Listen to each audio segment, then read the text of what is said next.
जय श्री कृष्णा। आप सभी का स्वागत है मेरे YouTube चैनल गोपाल दीवानी में। आज हम आपको माघ मास अध्याय 22 की कथा का रसपान करवाने जा रहे हैं। इससे पहले अगर आप मेरे चैनल पर नए हैं तो मेरे चैनल को सब्सक्राइब कर लीजिए ताकि अच्छी अच्छी कथाओं के नोटिफिकेशन आपको मिलते रहें। आइए कथा आरंभ करते हैं। अर्जुन को उर्वशी का श्राप। अर्जुन के पास से अनेक लोग को वापस जाते समय देवराज इंद्र ने कहा कि हे अर्जुन, अभी तुम्हें देवताओं के में अनेक कार्य संपन्न करने हैं। तुमको लेने के लिए कोई मेरा सारथी आएगा।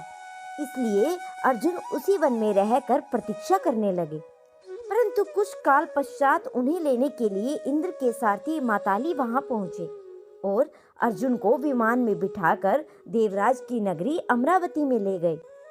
इंद्र के पास पहुंचकर अर्जुन ने उन्हें प्रणाम किया और देवराज इंद्र ने अर्जुन को आशीर्वाद देकर अपने ही निकट आसन प्रदान किया।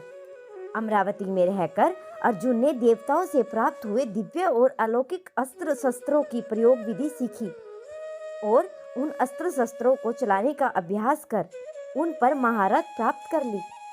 फिर एक दिन इंद्र अर्जुन से बोले कि वत्स, तुम चित्रसेन नामक गंधर्व से संगीत और नृत्य की कला भी सीख लो। चित्रसेन ने इंद्र का आदेश पाकर अर्जुन को संगीत और नृत्य की कला से भी निपुण कर दिया। और एक दिन जब चित्रसेन ने अर्जुन को संगीत और नृत्य की शिक्षा दे रहे थे, वहां पर इंद्र की अप्सरा उर्वशी आई और अर्जुन पर मोहित हो गई। अवसर पाकर उर्वशी ने अर्जुन से कहा कि हे अर्जुन, आपको देखकर मैं परण्य जागृत हो गई हूँ। आप कृपया करके मेरे साथ विहार कर और मेरी परण्य को शांत करें। उर्वशी के वचन सुनकर अर्जुन कहने लगे कि हे देवी, हमारे पूर्वजों ने आपसे विवाह करके हमारे वंश का गौरव बढ़ाया था। पुरु वंश की जननी होने के नाते आप हमारी माता के तुल्य हैं। देवी, मैं आपको प्रणाम करता हूँ। अर्जुन की बातें सुनकर उर्वशी के मन में बड़ा ही क्षोभ उत्पन्न हुआ और उसने अर्जुन को कहा कि तुमने नपुंसक जैसे वचन कहे हैं। मैं तुम्हें श्राप देती हूँ।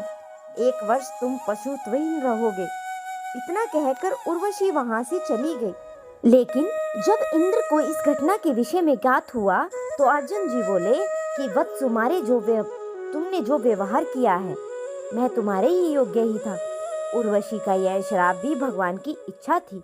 यह श्राप तुम्हारे अज्ञातवास के समय काम आएगा और इस 1 वर्ष के अज्ञातवास के समय ही तुम पुष्टहीन रहोगे। अज्ञातवास पूर्ण होने पर तुम्हें पुण्य पुस्तक की प्राप्ति हो जाएगी। तो ये थी माघ मास अध्याय 22 की कथा। अब अगली कथा का रसपान आप अगली वीडियो में करेंगे। अगर आप सभी को मेरी कथा पसंद आई हो तो मेरे चैनल को सब्सक्राइब करें, वीडियो को लाइक करें और कमेंट में जय श्री कृष्णा अवश्य लिखें।